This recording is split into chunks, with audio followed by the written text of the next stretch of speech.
The clink of crystal against my hand felt familiar, a calming sound amidst the quiet symphony of preparation. I held the wineglass up to the light, inspecting it carefully for imperfections.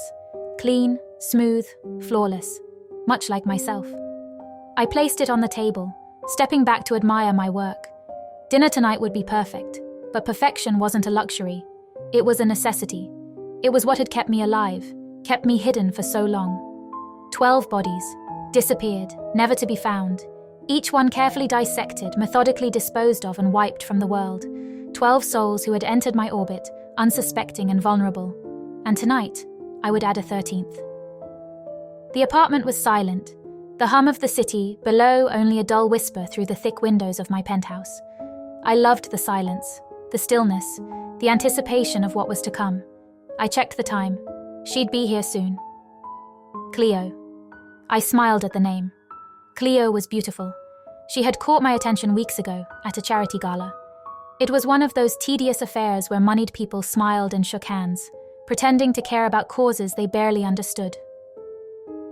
I hated those events, but they were necessary. Networking was part of my image, part of who I was supposed to be.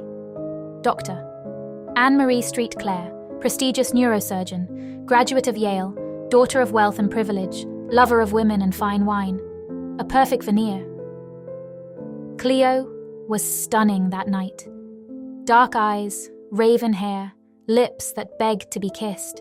She carried herself with a confidence I admired, something feline in the way she moved.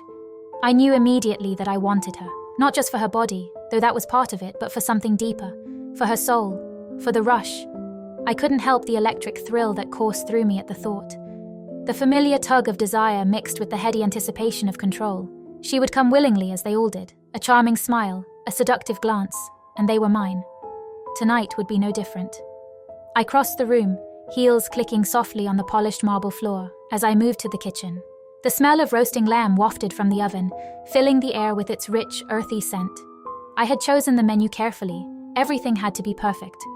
The wine, a bold Cabernet Sauvignon. The appetizer, an exquisite foie gras, and for dessert, well, dessert would be special. I opened the refrigerator, my eyes falling on the small vial nestled in the corner. Atracurium, my favorite drug. It paralyzed the muscles without affecting the mind.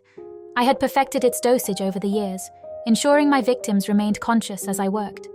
The sensation of cutting into living flesh, of seeing their eyes widen in silent horror, was intoxicating. I shivered with anticipation. A text buzzed on my phone, pulling me from my thoughts. It was Cleo, on my way. I smiled, my pulse quickening. I had just enough time to finish setting the table. The penthouse, with its high ceilings and floor-to-ceiling windows, was always a source of pride. Everything was immaculate, expensive, designed to impress. Tonight, though, it was more than just about appearances. It was about creating an experience, a final experience. My reflection in the glass caught my eye. I stood tall, my slim frame draped in a sleek black dress that hugged every curve. My hair, perfectly styled, cascaded over my shoulders in soft waves. The light shimmered against my full lips, painted a deep crimson. I looked every bit the seductress, the woman I had become. A memory flickered in the back of my mind, unbidden. The pond, the cold water, laughter that turned to screams. That night had changed me. Drowning Elise hadn't been intentional, at least not at first. But when her panic set in, when her nails clawed at my arms, something snapped. I held her down, feeling the power surge through me as her struggles weakened, her body going limp in the dark water. The rush of it, the way my body reacted, the heat between my legs, the pounding in my chest. It had awakened something deep, something primal. And from that night forward, I craved it, needed it, not just sex, not just power, but the intersection of both. Killing was my aphrodisiac, and tonight, Cleo would be mine. The knock at the door was soft but firm. I inhaled deeply, steadying my nerves. It always amazed me how calm I could be in moments like this, how controlled. My emotions were a symphony, perfectly orchestrated, each note in its proper place. I opened the door, smiling warmly as Cleo stepped inside. "Anne-Marie?" she said, her voice smooth as velvet. "You look stunning." "So do you," I replied, letting my eyes linger on her figure. She wore a red dress that clung to her body like a second skin, The color, a perfect contrast to her dark hair. She was breathtaking. The dinner proceeded smoothly, the conversation flowing easily. Cleo was intelligent, sharp-wide, and charming. She laughed at all the right moments, her eyes twinkling in the candlelight. If I hadn't known what was to come, I might have even enjoyed her company. But the anticipation gnawed at me. I couldn't wait much longer. As we finished the lamb, I stood to clear the plates. Cleo's eyes followed me as I moved around the table, her gaze lingering on my hips. Good. She was interested. That would make things easier. "I've been looking forward to this," she said, her voice low, seductive. "It's not often I meet someone like you." I raised an eyebrow, feigning innocence. "Oh? What do you mean?" "Smart, beautiful, dangerous." The word hung in the air between us, heavy and loaded.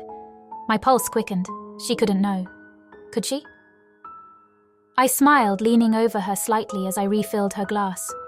"Dangerous? I'm not sure I follow." Her hand brushed against mine, her fingers lingering just a second too long. "I think you know exactly what I mean." I straightened, my heart pounding in my chest. Something was off. The way she looked at me, the way her eyes gleamed in the dim light. It was as though she could see right through me, past the facade, straight to the monster lurking beneath the surface. I needed to move forward with the plan. "Shall we have dessert, or what?" I asked, my voice betraying nothing of the sudden tension that gripped me. She smiled, her lips curling into a grin that sent a shiver down my spine. "I'd love to." I turned, walking toward the kitchen, my mind racing. This was wrong. Something about this felt wrong. But I pushed the doubt aside. I had done this 12 times before. I was in control. I always was. As I reached for the vial of atracurium, I felt a presence behind me. Cleo. Too close. Too soon. Before I could react, a sharp pain shot through my neck. I gasped, my hand flying to the spot where something, no, a needle, had pierced my skin. "Shh," Cleo whispered in my ear, her voice soft, almost tender. "I know exactly who you are, Anne-Marie. I've been watching you for a long time." My vision blurred as the drug took hold, my body betraying me. I tried to move, to scream, but it was no use. The paralysis set in, swift and brutal. "I've been waiting for this night," Cleo murmured, her breath hot against my skin. "You're not the only one who enjoys this game." Darkness closed in around me as her words echoed in my mind. I wasn't the predator tonight. I was the prey.